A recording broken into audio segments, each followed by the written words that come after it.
Gepleyer Azatlyk Radiosu. Eferde maksat Ataev bilen habarlar gündeligi. Prezident döwlet mediasyna galla garaşsyzlygyny wagyz etmegi tapşyrdy. Ýöne ilatyň oňşugy yaramazlaşmagyna galýar. Türkmenistanyň prezidenti Gurbanuly Berdimuhammedow 12-nji oktýabrda geçiren hökümet mejlisinde döwletiň köpçülikliğin habar beriş terişlerinin işinin ýurtda gazanlan gaýdylýan sepgitleri şol sanyny azyk garaşsyzlygyny wagyz etmekdigini ýatlatdy. Beýleki tarapdan garaşsyz medeniýet terişleri bilen bir hatarda Azatlyk Radiosu ýurtda dowam edýän azyk haryt ýetmezçiligi, ýonçuruk kynçylyklary barada ýergiderli maglumat berip gelýär. Hökümet mejlisiniň dowamyny prezident gazanyldy diýilýän ösüşleri wagyz etmek üçin anyk mysallaryň bardygyny aýtdy. Ol ýurtda galla garaşsyzlygynyň döredilendigini öňe sürüp, muny mediada wagyz edilmeli sepkitleriň hataryna mysal görkezdi. Anyk mysallar arkaly açyk görkezmek üçin ýeterli mümkinçilikler bar. Hudusan Azatlyk gallawlaryna özümizi üpçün edendigimizi, ýalnys energetika we uly kommunikasiýa mawatda gazanyň garaşsyzlygyny giňden beýan etmek üçin mysallara köp. Diýip Berdimuhammedow aýtdy. Prezident yerli medeniýete galla garaşsyzlygyny wagyz etmegi ündüýän wagty garaşsyz habar çeşmeleri şol sanyny Azatlyk Radiosu ýurtda dowam edýän unçuruk ýetmezçiligi, azyk dukanlarynyň öňünde döreýän nowotlar hemde nowotlarda döreýän dawa jenjeller barada habar berip gelýär. Dukanlaryň öňünde döreýän unçuruk nowotlaryna düşürilen videolarda adamlaryň nägile goh galmagalyny eşitmek bolýar.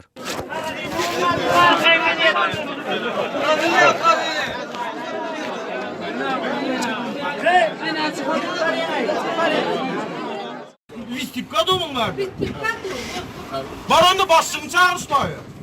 Şeýle habarlaryň fonuna Azatlygy gowşan soňky maglumatda habarçymyz Lewap welaýatynyň käbir künjeklerine ýurtda ýeňillikleriň ýatyrylmagy bilen bagly yerli ýaşaýjylaryň bildirýän köpçülikleriň nägilelik çykyşlary barada habar berdi. Onun sözlerine göre oktýabryň başynda Lewap welaýatynyň 4 etrawyna käbir ýaşaýjylar ýurtda mut ýeňillikleriň ýatyrylmagyna närazy bolup, olaryň ýatyrylmagyny boldan maslahaty gatnaşyjy il ýaşullaryna garşy köpçülikde guramaçylykly nägilelik bildirdi. Ödegedegine il ýaşullary ýeňillikleriň ýatyrylmagy bilen bagly alynan karara dahyllarynyň ýokdugyny aýdyp, adamlaryň öz arda şikaýetlerini etrap welaýat häkimliklerine ýetirmeklerini maslahat berýär. Azatlyk etraplaryň atlaryny agdamakdan saklanýar.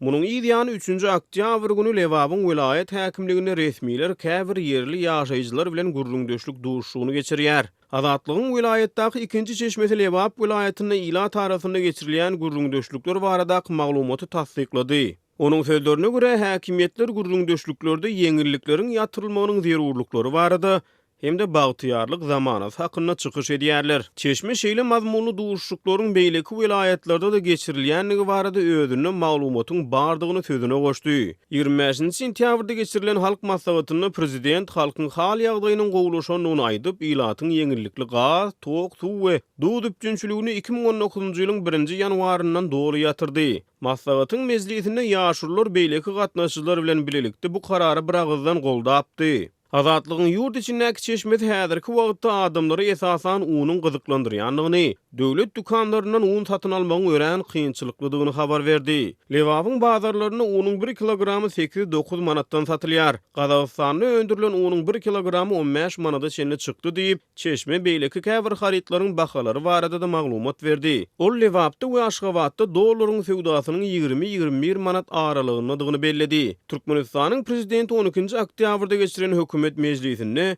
ýurtda gazanlan gaýdylýan azyk garaşsyzlygyna degip geçdi. Bu ýyl Türkmenistanda ýurdun galla plan borçnamasy dol berjay edilmedi. Buğday meydanlarından ýygnalan galla hasylynyň muktary barada anyk sanlar aýdylmaýar. Resmi medeniýet ýurtda 1 million tonnadan gowrak galla hasylynyň ýygnalandygyny habar berýär. Berdimuhammedow 5-nji iýulda eden çykyşyna gallanyň özümizden artyk galýan möçberini daşary ýurtlara eksport etmek bolar diýdi. Sentýabryň ortalaryna Gazak medeniýetiniň şu ýyl Türkmenistanyň Gazagystanyň 100 000 tonna buğday satyn alýanlygy äşkär edildi. Azatlyk Radiosynyň azathabar.com seýledi Türkmenistanda pitikli beýlik saýtlary hiç gil bökünçsiz girip bilmek üçin Sayfon 3 proxy ulgamyndan peýdalanyp bilersiňiz. Proxy ulgamyny psipxon3.com web saytyndan indirip onu kompýuteriňize ýa-da smartfonuňyza gurnap bilersiňiz. Sayfon 3 proxy ulgamy dowamly täzelenýär. Şol sebäpli onu psiphon3.com web saytyndan täzelep durmagy unutmaň.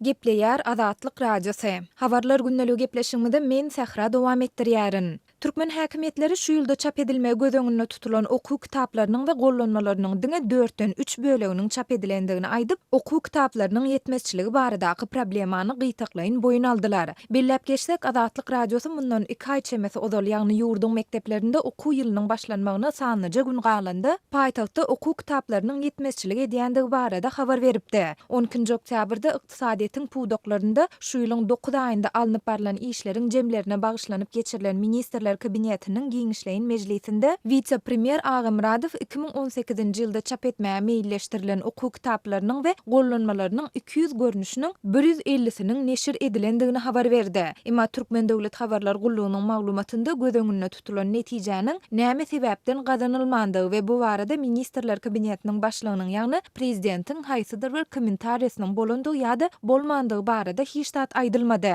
23-nji awgustda Azatlyk radiosu Aşgabatyň mekteplerinde okuw kitaplarynyň ýetmezçiligi, muallimleriň tozan kitaplary çatyp ýamap çağalary paýlaýandygy hakynda maglumat beripdi. Şonda kitaplaryň ýetmezçiligi ýa-da olaryň könelip aşa tüýdülendigi sebäpli muallimler bilen käbir enatalaryň arasynda nägilelikleriň hem bolýandygyny Azatlygyň habarçylary gurrun beripdiler. Azatlyk radiosu bilen gurrundaş olan mektep muallimleriniň köpüsiniň aýtmagyna görä, soňky ýyllarda her klassa diýenýaly okuwçylaryň 3-den 1-i okuw kitapsyz galýar, hususan da ýagda ýokary klasslarda agyry. Bu klasslarda kibernetika ýaly sapaklaryň okuw programmasyna girdilenine 3 ýyldan gowrak wagtyň bolandygyna garamadan häzir eçenli bu sapak üçin ne okuw gollanmasy ne de kitaby çap edilýär. Täze girdilen predmet näme hoşçumyz bilen bok, onsoň beýleki döwletlerden ähilrak edip bir şonu bir kılıklanyp görýär, onsoň bilýänjämiz gurrun berýär. Dip Aşgabatly Seýinçi Amanmurat Bugaýew muallimlere salgylanyp gurrun berdi. Türkmenistanyň umumy bilim berýän orta mekdeplerinde eýäm okuw ýylynyň 1-nji çäregi tamamlanyp barýan mahaly, muallimleriň käbirleri bolsa öz sapaklarynda Sowet döwründe çap edilen ýa-da ýokary okuw jaýlaryna niýetlenen okuw kitaplaryndan peýdalanýandyklaryny aýdýarlar.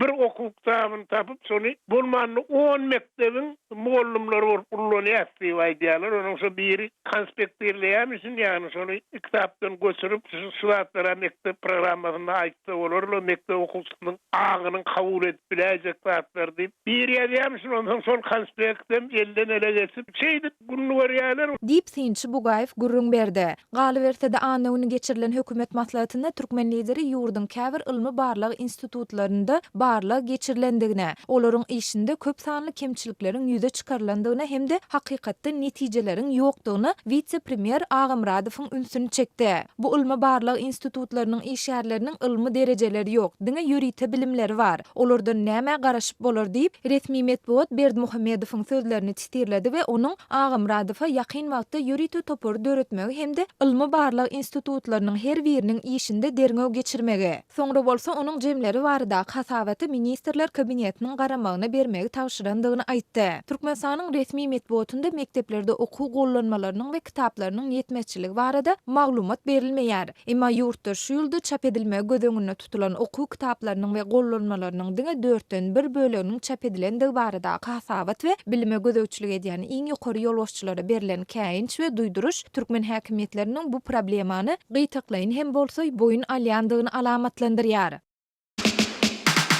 Azatlyk radiosu Telegramda. Bizi Azatlyk radiosu sözü bilen tap bilersiňiz. Azatlyk radiosu arkaly öz maglumatlaryňyzy ýyla ýetirmekçimi? Biz bilen Telegram arkaly ýagny goşmak belgisi 420 724 168 983 we goşmak belgisi 420 773 797 383 telefon belgileri bilen habarlaşyň. Biz siziň şahsiýetiňiziň gizlin taklanjaklygyna kepil etýäris.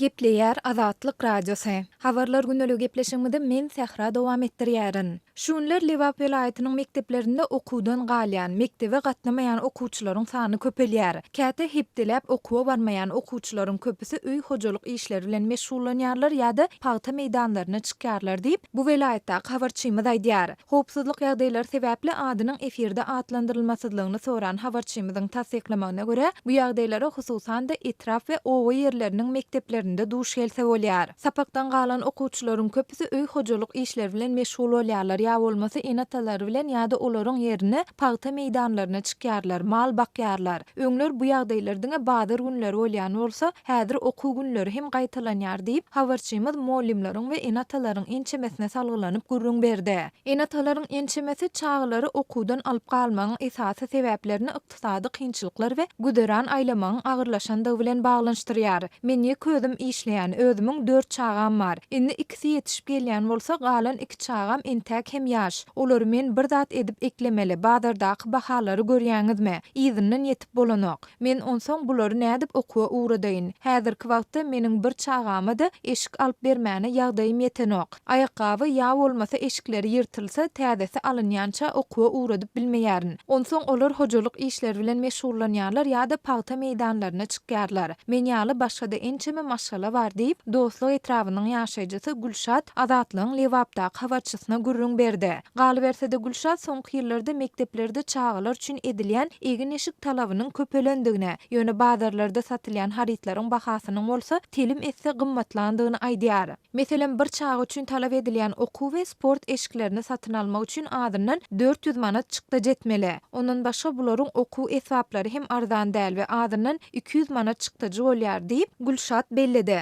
Aýdylmagyna görä bu ýagdaýyň owa ýerlerine däl, eýse Liwap welaýatynyň merkezi bolan Türkmenabad şäherinde hem seýrek duş gelse bolýar. Azatlyk radiosyna Liwap welaýatynyň etrapdyr owalarynda anyk näçe çağanyň mektebe gatnamaýandygyny anyklaşdyrmak başartmady. Bu barada Liwap welaýatynyň häkimliginiň bilim bölümi bilen habarlaşyp kommentari almak synanşyklary hem häzirlikçe başa barmady. Ýöne Azatlyň Liwapdaky habarçysy bilen söhbetdeş bolan mektep molimlarynyň ençemesi şu günleri welaýatyň bilim müdirliginde okuwa gatnamaýan okuwçylaryň problemasy barada häli şindi mesele gozulýandygyny aýtdy. Geçirilýän ýygnaklarda molimlerden okuwçylaryň tertip düzgünliğiniň okuwa gatnaşygynyň kämil derejede bolmalydygy talap edilýär. Gerek bolsa molimler öýlerine baryp hut özleri okuwçyny okuwa getirmeli diýýärler. Bu bolsa onsuda molimlere yüklenen işe goşmaça kynçylyk bolýar we olar okutmagyň deregine okuwçylaryň okuw tertibini has hem berkitmek bilen netijelenýär. Asyl okutmagyň özüne bolsa üns betelýär diýip adynyň efirde atlandyrylmasydlygyny soran Liwaply molimleriň biri habarçymyza gurrun berdi. Galy bersede okuwçylaryň mektebe gatnamadlygynyň olaryň bilimine yaramas täsir ýetirýändigini molimler aýdýarlar. Türkmenistanyň konstitusiýasynyň 40-njy maddesinde döwlet ýaşlaryň hukuklarynyň we azatlyklarynyň amala aşyrylmagy üçin şertleri döredýär we olaryň hemme taraplaryň ösüşine ýardym edýär diýilýär. Şeýle-de ata-eneleriň ýa-da olaryň ornuny tutýan adamlaryň çağalaryny terbiýelemäge, olaryň saglygy, ösüşi, okuw barada alad etmäge hukuklydygy we borçludygy aýdylýar. Emma Liwaply bilim işärleriniň ençemesi molimlerden okuwa gatnamaýan çağalary mektebe getirmek talap edilse-de, bu meseleni çözmek boýunça olaryň enatalary bilen gurrundeşlik geçirilmeýändigini ýa-da olara garşy haýsydyr bir çäräniň görülmeýändigini aýdýarlar. Şeýle-de olar maddi taýdan ýeter ýetmez maşgallara döwlet tarapyndan haýsydyr bir maddi kömegiň edilmek ähtimallygy barada hem mesele gozulmaýandygyny belleýärler. Telegram Messenger bu Azatlyk radiosu bilen habarlaşmak üçin iň hupsuz ýollardan biridir. Telegram tilsimini ulanmak üçin onu öz mobil telefonuňyza indirin. Soňundan peýda bolan instruksiýalara laýyklykda maglumatlary girdin. Siz aktivasiýa açar sözüni almak üçin özüňiziň hakyky telefon belgiňizi girdmelisiniz. Şol bir wagtda siz öz adyňyzy görkezmän hem bilýärsiňiz. Tilsim işläp başlandan soň Azatlyk radiosu bilen şu telefon belgileri arkaly habarlaşyp bilersiňiz. Ýagny goşmak 420 724 168 983 we goşmak 420 773 797 383. Telegram Messenger'ini işläp düzenler bu tilsim arkaly uğradylan maglumatlary asla izarlap bolmaýandygyny, her bir maglumatyň ýuridik kodlanýandygyny aýdýarlar. Has hupsuz söhbetleşlik üçin siz Secret Chat ýagny gizlin çat mümkinçiligi bilen hem peýdalanıp bilýärsiňiz. Dünýäniň iň öňde barajy ýürüýte gullyklary henüz hem Telegramyň koduny döwüp bilmediler. Bilsiniz ýaly Türkmenistanda messengerlaryň aglabaty sultanda Telegram hem pitikli bolmagyna galýar. Emma messengeri işläp bilenler dowamly täzelenýän protokollaryň we kodlaryň kömegi bilen bu çäklendirmelerden sowu geçmegiň ýollaryny oýlap tapdylar. Telegramda günümül araç proxy servere birigip ulanıcı ve onun yerleşen yeri baradaky maglumatlary gizleyen ýürüýte bir mümkinçilik gözüňünde tutulandyr. Şu sebäpli proxy serverler Türkmenistan ýaly interneti çäklendirýän ýurtlarda uly meşhurlygy eýedir. Türkmen ýürüýte gullyklary nähildir bir ýol bilen Telegram messengerini petiklemegi başartalar-da siz VPN, şoltanda ýürüýte Azatlyk radiosy üçin işlenip taýýarlanan Sayfon 3 programmalaryndan peýdalanyp bilersiňiz.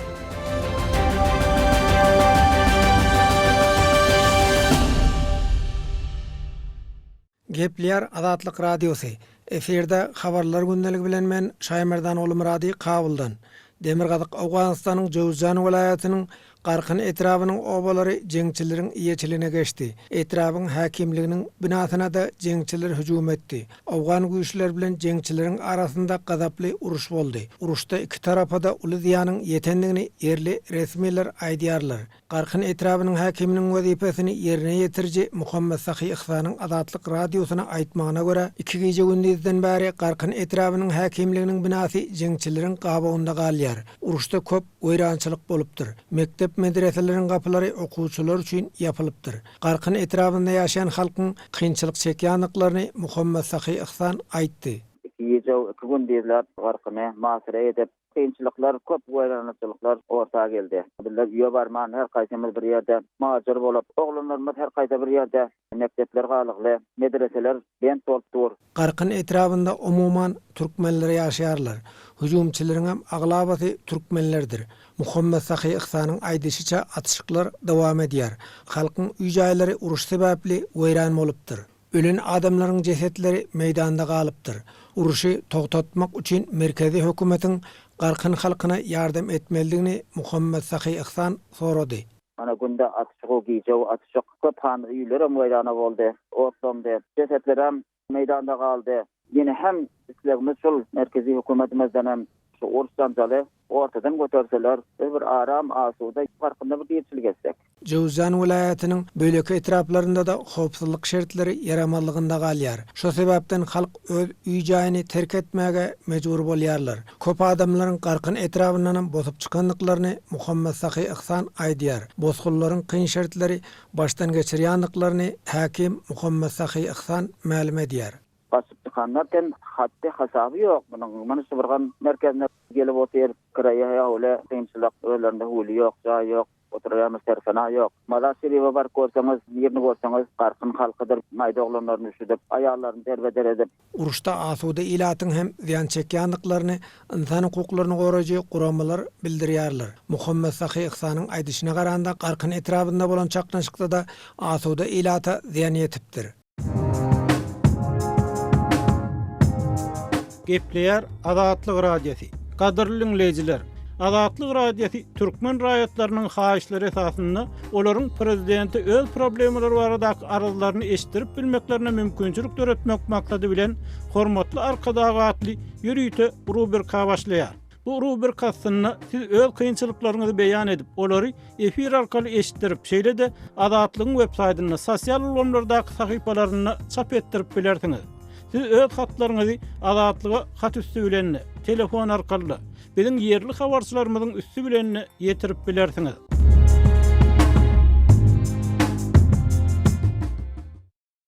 Gepleýär Azatlyk radiosy. Habarlar gündeligini halkara temasyndan dowam etdirýär. Eferde siz bilen men Araz Perwiş. Amerikan prezidenti Donald Trump telewizionyada görkezilen bir söhbetdeşlikde Russiýanyň prezidenti Vladimir Putiniň adamlaryň öldürilmegine eliniň bar bolmagynyň ähtimaldygyna özüniň ananýandygyna aýdyp, Moskwa Birleşen Ştatlaryň syýasatyna garşy diýerlerini ýene gaýtalady. Trump şeýle hem Birleşen Ştatlaryň gorunmak sekretary Jim Mattis'in wezipesinden çekilip çekilmeligi baradaky planlaryndan özüniň bihabardygyny, ýöne demokrat görnüşli 4 ýyldızly bu generalyň wezipesinden çekilmegi mümkin diýip pikir edýändigini aýtdy. Prezident bu beýanatlary CBS telekanalynyň 60 minut adly gepleşiginde öňünden ýazga geçirilen sebäpçilikde 14-nji oktýabrda etdi. Bu gövürümli diskussiyada Demirgada Koreya, Amerikada tufanlardan ziyan çekenlere kömek çareleri, Türkiye'de yetirim bolan Saud Arabistanly jurnalist we klimat özgürüşi ýaly meseleler barada hem durulup geçildi. Gepleşigi alyp baran Leslie Stahl tanqidçilarynyň öldürilmegine Putin'in öz eli bar diýen adamlar bilen ılalaşyp-ılaşmaýandygyny soranna Trump ähtimal şeýledir, hawa ähtimal diýip jogap berdi. Trump Putin'in elinin bolmagy ähtimal diýip öldürilen haýsy adamlary göz öňünde tutýandygy anyklaşdyrylanok. Soňky ýyllarda Orsiýetiň lideriniň ençeme tanqidçisi zäherlendi ýa-da gümürtük ýagdaýda aradan çykdy. Moskwa bolsa ähli aýplamalary reddetýär. Orsiýetiň Birleşen Ştatlaryň syýasy sistemasyna garşymy barada soralanna Trump Moskwanyň garşyndygyna özüniň ananýandygyny aýtdy. Ol soňra hem Hytaýda garşdy diýip sözüniň üstüne ýetirdi. Estal prezidente siz Orsiýet baradaky zatlary başga ýere sowýarsyňyz diýdi. Trump hem ona men hiç bir zady edemok diýip jogap berdi. Amerikanyň aňty gullukları şeýle hem Birleşen Ştatlaryň ýürüýte geňeşi Orsiýet 2016-njy ýylda geçen prezident saýlawlaryna sosial mediada Trump'yň behbidine propaganda alyp barmak we demokratlaryň dokumentlerini hak etmek arkaly o saýlawlara karşypdyr diýen netije geldiler. Moskwa bu aýplamalar hem reddetýär. Gorunmak sekretary Mattis hakda Republikan prezident onuň wezipe başynda galyp galmagy hakda anyk bir zady aýdyp bilmejekdigini ma'lum etdi. Onuň wezipeden çekilmegi mümkin. Hakykaty bilmek isleýän bolsaňyz meniň pikirimçe ol demokratyň bir görnüşi diýip Trump aýtdy. Ol soňra hem ýöne general Mattis bir gawa adam biz juda gawy düşünüşdik. Wezipeden gitmegi mümkin. Aýşak bolýanym belli bir ýere gelinenne hemmeler gidýärler diýip sözüniň üstüne goşdy. Hormatly radio dinleyijiler, Azatlyk radiosynyň gepleşikleri Aşgabat wagty bilen saat 7 bilen 9 aralygynda gysga tolkunlaryň 11850 we 15255 ýyglyklarynda efire çykarar. Satelit arkaly efire berilýän gepleşiklerimiz bolsa öňkü tertibinde dinläp bolar. Hormatly radio dinleyijiler, şunuň bilen habarlar gündeligimiziň şu günkü sanyny geçirip gutarýarys.